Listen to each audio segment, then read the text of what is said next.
Hi, welcome back to Focal Point on AFR Talk. Brian Fisher is my name. You are listening to Focal Point, the home of muscular Christianity, one of the few places on Christian radio where you will be told that the Bible's strategy for home defense is God and a loaded gun. Where did I get that? I got that from the book of Nehemiah. We prayed and we set a guard. Not one or the other, but both and.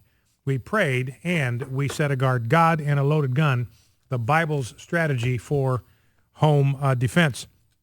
We're going to get back to the immigration stuff a little bit later in the program, but this is an important piece of news. We've talked with you about this George Soros-funded evangelical immigration table. A lot of people on that list of evangelical leaders that you would recognize, whose names you would recognize, that I believe have sold out on the issue of amnesty and immigration. I'm not saying they've sold out on anything else, but I don't know what has gone on in their thinking. They're not thinking like evangelicals here. You know, what we're taught to do by scriptures is to have a soft heart, but a clear head. We're supposed to be clear-headed as well as soft-hearted. Now, if you let your heart do your thinking for you, you're going to wind up with mush where you ought to have brain cells. And that, I think, is what's happening to a lot of these evangelical leaders. They're being persuaded by people who are appealing to their heart, appealing to this misguided and false sense of compassion, and they're not thinking clearly. We're to be clear thinkers, sober-minded, as well as soft-hearted. Now, Eric Metaxas, you might be familiar with him. He wrote outstanding biographies of Dietrich Bonhoeffer and William Wilberforce. Both of these absolutely great books. I read the Bonhoeffer biography not too long ago. It's an absolutely spectacular piece of work on the part of Metaxas. Dietrich Bonhoeffer was a pastor in Nazi Germany that joined the plot to assassinate Adolf Hitler. That was a Lutheran pastor, a conservative pastor, conspiring together with other German patriots to assassinate Adolf Hitler. And Eric Metaxas wrote a biography about him, and he's pulled himself out of this evangelical immigration table. He said, I want my name off of this thing. I want it removed because this evangelical immigration table, it's George Soros money. And he said somewhere in here, look, if I'd known Soros money was behind this, I wouldn't have got involved in the first place. So that's just a major poison pill for him. And he said, look, please pull my signature off of that evangelical immigration table, that amnesty letter. And the implication in the story is that there may be others who are going to follow suit. So that evangelical immigration table, that whole thing may begin to unravel before our very eyes. I mentioned the story yesterday about the lady following GPS and took her right in the middle of the train tracks, and her car got obliterated by this train because she blindly followed the GPS. And again, it's a reminder, you got to be careful who you trust. Which voice do you trust? Where are you looking? What are you looking at to guide you? What are you trusting? What are you listening to? Are you validating the source of that information? Because people blindly trust the GPS. And here I've got a story from laptopmag.com. 63%, listen to this, 63% of U.S. drivers who have used GPS report having been led astray by confusing or incorrect directions given by their navigation systems. Now, a lot of people, in fact, it goes on to talk about the fact that, I don't know if it's somewhere down here in the article, about the percentage of Americans that prefer just the old, 40%. 40% of Americans prefer the old-fashioned physical maps or printed directions. I mean, they like it on paper. They like it in black and white. That's what they would prefer to follow. And I look at this as kind of like, the GPS is like following what your teachers tell you.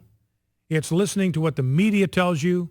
It's listening to what our political elites are telling us. It's listening to what academicians tell you, what college professors tell you, what liberal pundits on television tell you. That's like GPS.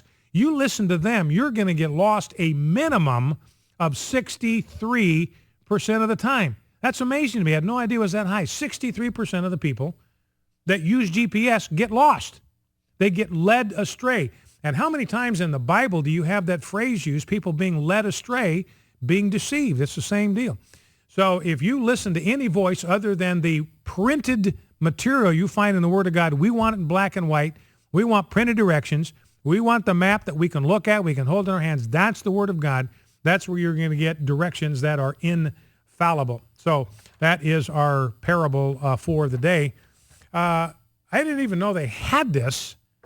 Here's a story from Associated Press about the National Marbles Championship. They still have a national marbles tournament every year in New Jersey. The National Marbles Tournament, Wildwood, New Jersey. 11-year-old girl won the distaff division, and a 12-year-old boy won the boy division. I remember that. And Rob, Jeff, I don't know if you guys, did you guys play marbles? I remember playing marbles when I was a kid.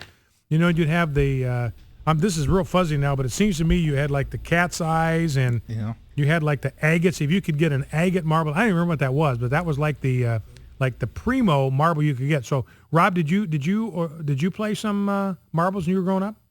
Yeah. Yes, he did. Okay, we don't have Rob on mic here, but he assures us that he did. Rob, you should have been inside studying, my man. You wasted your youth, my friend, playing marbles. So I got Rob to admit that when he should have been doing his homework, he was out there playing in the dirt. Now, Jeff Reed, my producer, did you play with marbles when you were I did. a tyke? I did, and the most sought-after marble on the field was the Steely. The Steely, that's right. I forgot about the Steelies. That was big. Now, weren't agates? Weren't they kind of prized marbles too? Do I even know what I'm talking about? They were shards when I had the Steely. So you were a Steely guy.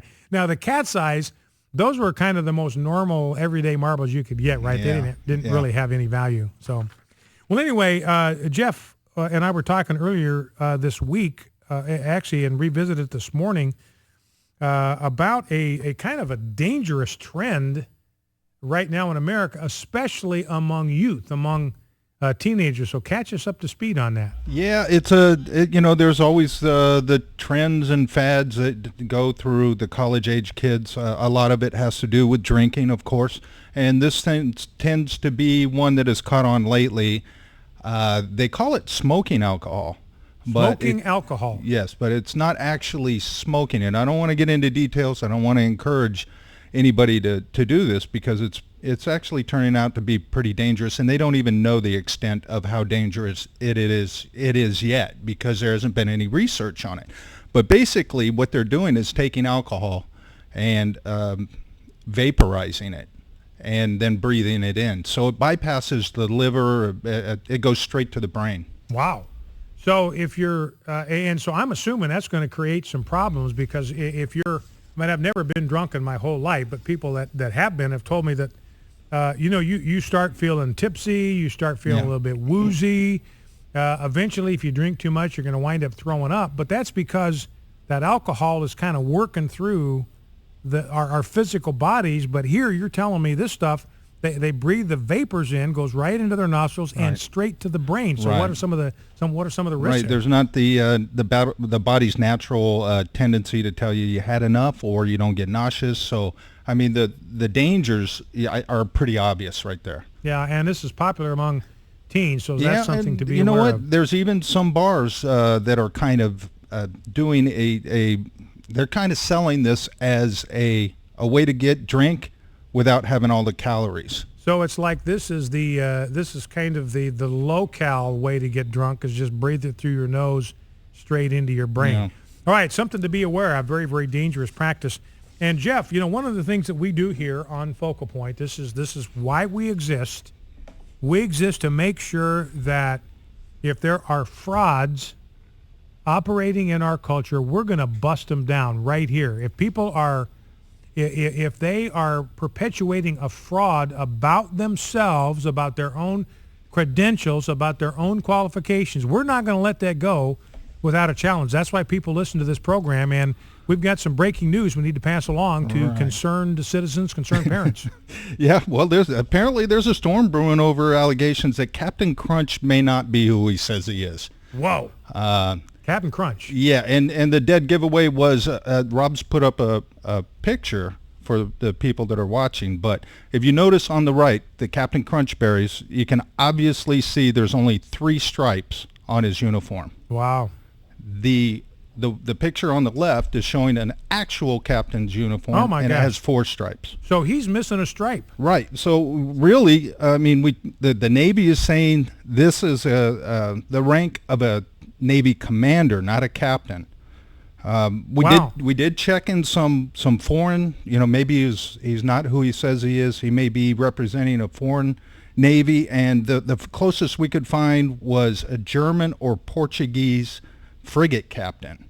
But and there's some questions about his birth certificate. He's got a suspicious birth certificate Wow. from Hawaii, so we don't Wow. really know. Man, I'm telling you, so this guy's been passing himself off as a captain since I was a kid. Right. I And- loved Captain Crunch. I'm just crushed to find out that he might have been lying to me all these years. And I actually did look through, did some research, and there isn't a Captain Crunch in the Navy anywhere. Wow. So But- he's been faking that too. Yeah, well, Captain Crunch Serial says that his original name is Horatio Magellan Crunch.